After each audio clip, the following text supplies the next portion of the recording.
कांग्रेस के कोई आरोप पर उच्च शिक्षा मंत्री इंदर सिंह परमार ने पलटवार करते हुए कहा, सेना में जाने वाला भी संघ का कार्यकर्ता हो सकता है, एक अच्छा लेखक भी संघ का कार्यकर्ता हो सकता है।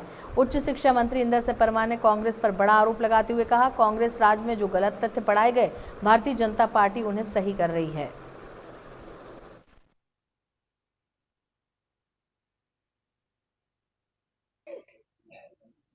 अगस्त संहिता है हमारे ऋषि मुनियों द्वारा, उसको ईसा से 900 साल पहले उसको माना गया है। यानी कितने साल हो गए?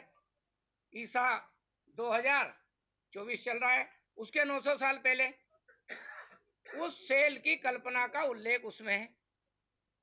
बाद में हमको कौन सा पढ़ते हैं, जिसको हम, जो वोल्टा नामक वैज्ञानिक ने उसको, इसलिए उसको हम वोल्टाज सेल के नाम से हम पढ़ते हैं।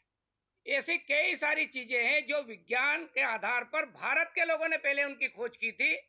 दुर्भाग्य से भारत के पास में उसके तथ्यात्मक प्रमाण नहीं थे, तथ्यात्मक दस्तावेज नहीं थे, और इसलिए राष्ट्रीय शिक्षा नीति के माध्यम से उन सब पर फिर से तथ्यात्मक प्रमाण हम पेश कर सके, तथ्यात्मक बातें रख सके। इसलिए भारत की ज्ञान परंपरा पाठ्यक्रमों में सम्मिलित करने का क्रम राष्ट्रीय शिक्षा नीति ने, देश ने सर्वसम्मति से उसको तय किया है। और इसलिए जो तरह तरह की भ्रांतियां पैदा करने की लोग कोशिश कर रहे हैं, एक बात मैं जरूर कहना चाहता हूं, लेखक सब दूर हो सकते हैं, सेना में जाने वाला बेटा गांव का भी हो सकता है, शहर का भी हो सकता है, सभी जाति और सभी धर्म का हो सकता है। यदि कोई लोग ये कहेंगे कि संघ का कार्यकर्ता है और ये सेना में नहीं जा सकता है, क्या वो चित्तपूर्ण है?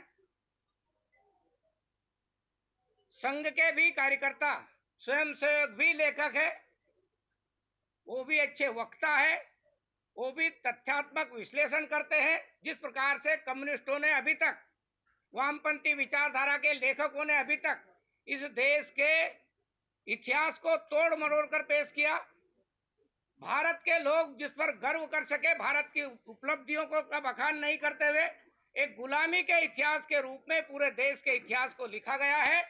और इसलिए यह समय ऐसा है कि फिर से भारत के लोगों को राष्ट्रीय शिक्षा नीति के माध्यम से अपने गौरवशाली इतिहास, गौरवशाली परंपराएं और भारत के स्वतंत्रता संग्राम के आंदोलन को सही परिप्रेक्ष्य में, जिससे देश के युवा प्रेरणा ले सके,